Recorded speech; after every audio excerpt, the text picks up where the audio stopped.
Jeff Utsch.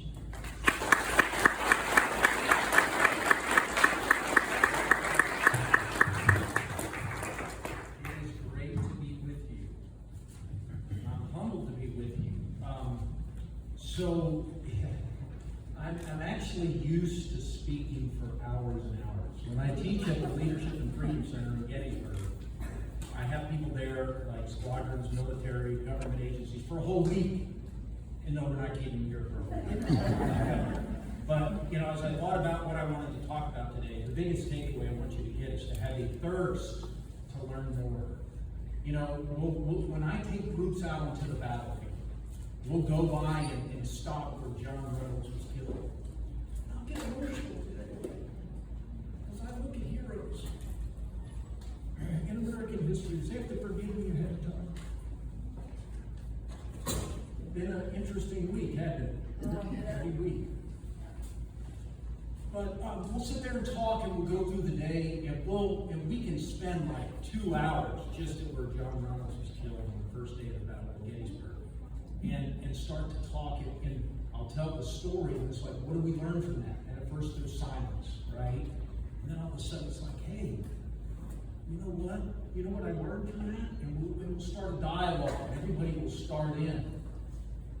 And one of the things we learned from the Battle of Gettysburg is this. Both sides, when they collided, almost accidentally, you were either ready or what? Dead or you weren't. And there were leaders and soldiers who were prepared and those who weren't. And something I learned from this, when the time of action arrives, the time of preparation is over. If you're taking a test, right? And all of a sudden you haven't studied for that test, the time of action is there, is it not? And I love the Boy Scout motto, be prepared. And both of my sons are actually Eagle Scouts. I'm very proud. And I am not proud that they took until the last month because they didn't get it. But they did get it. And they did a good job of doing that. When the time of action has arrived, the time of preparation is over. So there's many people that want to put themselves in positions of leadership. And look, when I give a talk, we go by Benjamin Franklin's what I call Junto rules. Does anybody know what Benjamin Franklin Junto rules are? This is why I love history, right? Benjamin Franklin Junto rules. So he had a bi-monthly meeting. He started the first, volunteer fire department and library and all these things. So they'd have a junto that would meet monthly or twice a month in Philadelphia to discuss how they could help the community and mutual learning. And the junto rules were, there are no rules unless you break one. And so what did he mean by that? What do you think? We're adults, many of us, some aren't, right? But we know how to treat each other civilly. We can disagree, but we can learn to do it civilly. We want to share ideas because we learn through dialogue, do we not? We learn by debating and discussing with ourselves, but we learn exponentially fast when we learn from others. Or when we're together, bouncing ideas off like, that was crazy. Scripturally it says there is safety in counsel. Wisdom comes from counsel. I think what it meant in the scriptures, in the Proverbs, is that, look, if you've got a pretty nut idea and you run it by 2 or 3 of your trusted, most close friends, and they say that's a pretty good, bad idea, nutty idea, should you listen to them? Probably. What I have found is God is near and His Spirit is near when we learn something from what we just said. You guys get just what I talked about? Yeah. If we learn something from what we just said, then who's that come from? Where's that come from? Yeah, I think it does. Okay. So I want to talk a little bit. I got so much I want to talk about. You know, the reason I'm doing what I'm doing today, we just had 9/11, and I talked at my nonprofit group on Thursday night. It was 9/11, and I talked there a little bit. And so all of us have our 9/11 stories that we're old enough to remember. These youngsters aren't. But this is really important never to forget, because I was with our highest level SEAL team that eventually killed bin Laden when 9/11 happened. Everybody get that? Yeah. Okay, so I do tactical swim training for these guys. And long story behind that, I don't have time to talk about it. But when we knew the planes had hit, the first one hit, a guy came into the pool, it was a Tuesday morning, we weren't in the ocean yet, and he said, some idiot flew into the first tower. And I was like, I envisioned a little Cessna or something. And then, however many minutes later, all the beepers in the stands were on. And then we found out what happened. And these guys knew they were going to the sandbox, and I was the only civilian in the room. And how do you think I felt? By knowing that all of these men had placed themselves in a position to make a difference, and the only one who hadn't was who? Me. And that's what I thought. And I had a pity party. I'm a loser. I hadn't done what I knew I should have done. And all these things, and a long story behind that. But soon thereafter, I was talking to a legend in the SEAL team. His name was Jimmy Lindell. Olympic trial finalist, 1980. He didn't go to the Olympics, but he was close. Just a monster of a human being and a warfighter. And this is after we started losing some of the guys that I knew.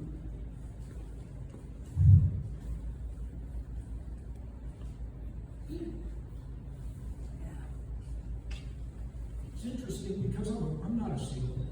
Never been in the military, but I've been a contractor for 30 years. So I know a lot of these guys, about half of them got killed that time. Some of them better than others. Their families. I asked Jimmy, I got to snap out of it. It's okay. I asked Jimmy, look, what can I do as a civilian? Yes, we're getting to the Constitution, it's all relates, guys. I said, what can I do? And he said, Jeff, look, I'm deploying next week. If I get killed over there, take care of my family. And I looked at Jimmy and I said, Jimmy, man, I'm not a wealthy guy. You know that? How am I going to do that? And he looked at me seriously, then he's scared. He goes, look, you asked. I'm telling you what I want. And I was like, Roger that. And I was like, okay, well, how are we going to do that? And I thought about it, and I found out there was a SEAL Foundation, and they only had $100,000, and okay, what can I do? And so we had the first, and I'm not saying this to pat myself on the back, I'm saying this to teach a lesson. The first SEAL Foundation dinner held to raise money was here in Tucson, little old Tucson. And we had, Navy Cross winners, a guy that was knighted by the Queen of England, Steph Bass. If I had time, I'd tell you his story. I talk to him monthly. He was the guy that went in and tried to save Scott's fan, and he didn't. And I think he'll get upgraded soon to a level armor. And we had people in and raised a ton of money in one night, a couple $100,000. The next year we did it again and raised like $800,000. Today, guess how much money they have in their pockets? Over $100 million. Now we didn't do that, but what we did here in Tucson is set the example. And we had an Oppenheimer, the guy who was the head of the Oppenheimer Fund, come to one of our events. He goes, Jeff, he put his arm around me and said, let's take this to New York City, and we'll raise some real money. And they did raise some real money. So what do you think the lesson of that story is? What do you think from the audience? You can do something. That's right. You don't have to solve the whole problem, but you can start doing what?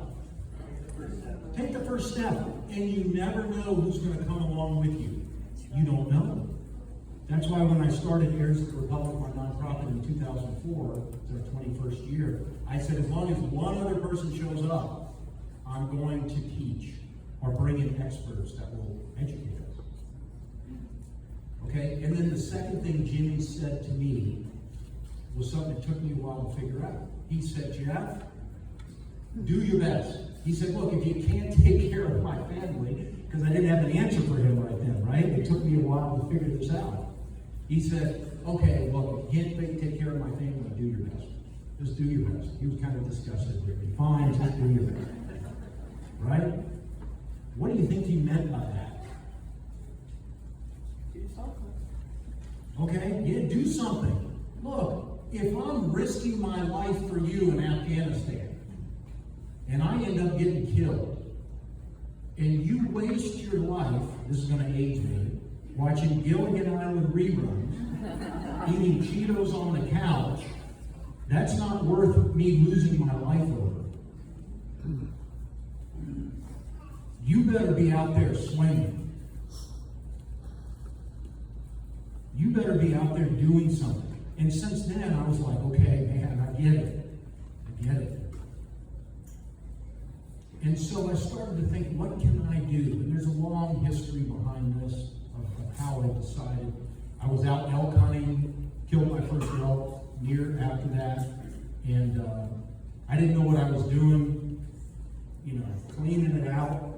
And this guy that was with me whistled, and his two teenage boys got up and, just started going to town. And I saw their knives out and stuff. It was like, if I get up there, I'm just going to get hurt. Okay? It was dark and sleeting out, and the cabin's over here. And I started walking to the cabin. Like, you guys got it?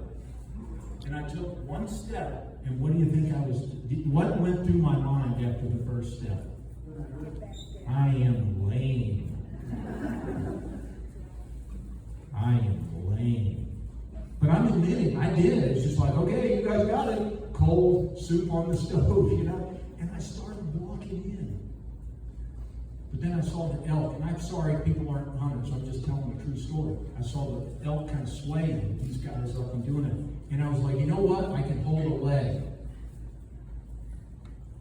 And I did. I steadied the elk. And I wasn't doing the dangerous work, and I wasn't doing the most important work, but was I contributing in some way? And that's when it hit me. Right after that, I was like, that's what I can do. I'm not the SEAL out there on the front line. I'm not the police officer every day doing their thing, but I can hold a leg. And you know what I'm going to do? And I decided it right there and then. I said, I'm going to start to teach. Because if they are defending the Constitution abroad, and we lose it at home, what good is their sacrifice for us? Everybody understand that? Yes. And so that's what I started to do. To tend shop at home, to cultivate the garden at home.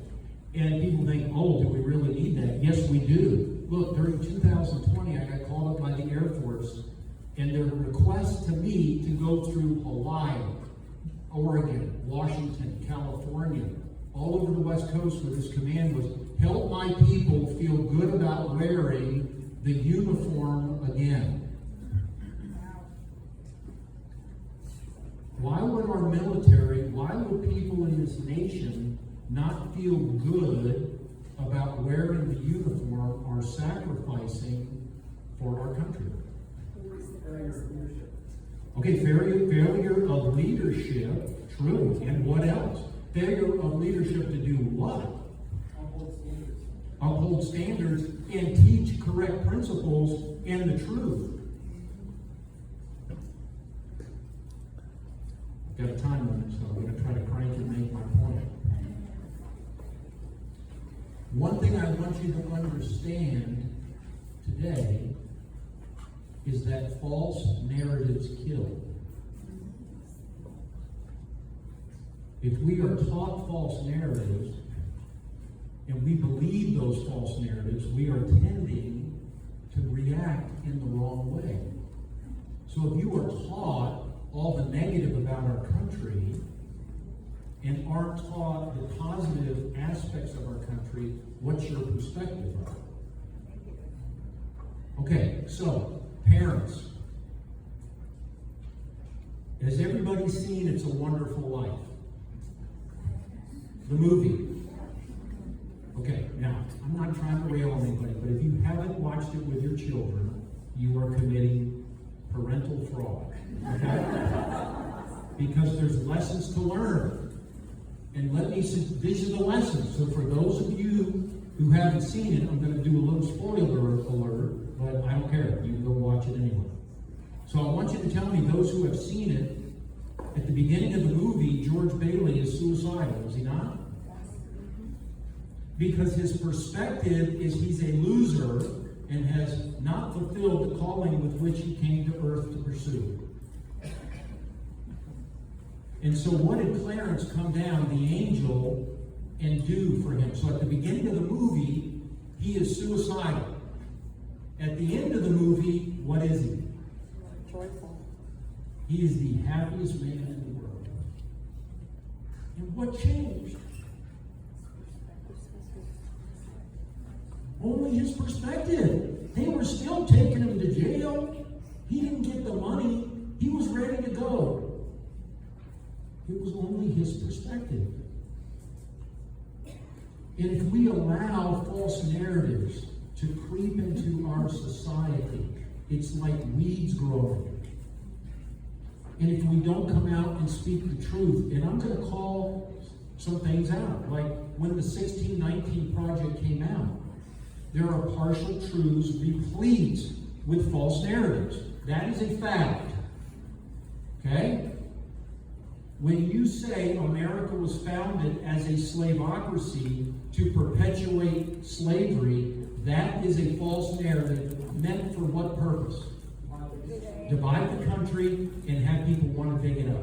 If you truly believe that, then you want to rototill or jackhammer up the foundation of our nation. But it wasn't. I'm writing a book on that. I do speeches on that. I'm telling you with a certainty that that is not true. Okay? As a matter of fact, and can I have about 7 more minutes?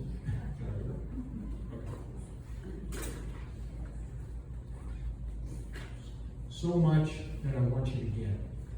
Perspective.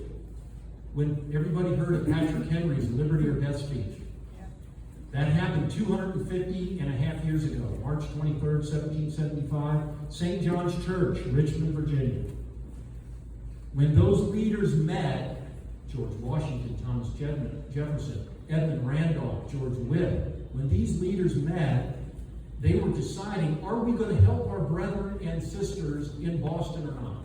And the pervading feeling during that meeting was, we can't. We don't have the money. We don't have the arms. We don't have the powder. We don't have the bullet. We don't have the arms. We don't have the organization. We don't have the leader. We can't. We want to do it, but we can't. And Patrick Henry, listen. If you ever want a master class on persuading without offending, proper communication, and how to change perspectives, it's only a 2-page talk. I would encourage everybody to read it. Thomas Jefferson, who did not like Patrick Henry, said he is the greatest orator of our age and perhaps of all the ages. You think there's something we can learn from him? You bet there is. And Patrick Henry, within 10 minutes, got up and delivered his speech and changed the tenure of that entire meeting. And he used emotion and logic, and he disarmed his foes. And he was able to do it in a way that didn't provoke anger. And Edmund Randolph wrote afterwards that it was absolute silence. And he ended that speech by reprioritizing America's principles. Because during that speech, it was he recognized that the colonial priorities, which changed to the American priorities, the colonial mindset was safety, security, comfort, convenience, and lifestyle. So safety is number one. Over what? Liberty and freedom. And he changed that perspective in 10 minutes from the greatest leaders of Virginia. Can one person make a difference? Yes. But when the time of action has arrived, the time of preparation is over. And if that, I'm telling you this as a fact, if that one man had not prepared his whole life and by be given the gifts from God and work on those gifts to be that persuasive and know what to do when he was called upon, the revolution would have been over very quickly. Because that speech spread like fire. It converted the Virginia colony. It dedicated them to the cause, and the cause could have had no power behind it without the biggest state in the Union. Because he said,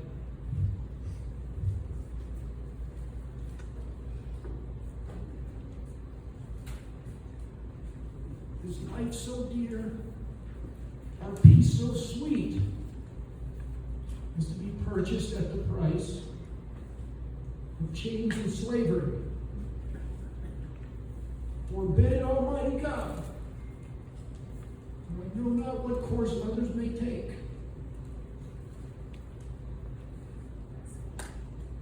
But as for me, give me liberty or what? Death. That is the American mindset, people. We fight for liberty because we understand that liberty is the fertile soil that seeds grow in. And you can have great potential, but if your seed is planted on the middle of the runway at Tucson Airport in the middle of July, are you growing? And the founders understood the connection between living the parable of the talents and giving ourselves and our children the opportunity to reach our full measure. And we need fertile soil to do that. And freedom is that. And yet, how did we react over COVID?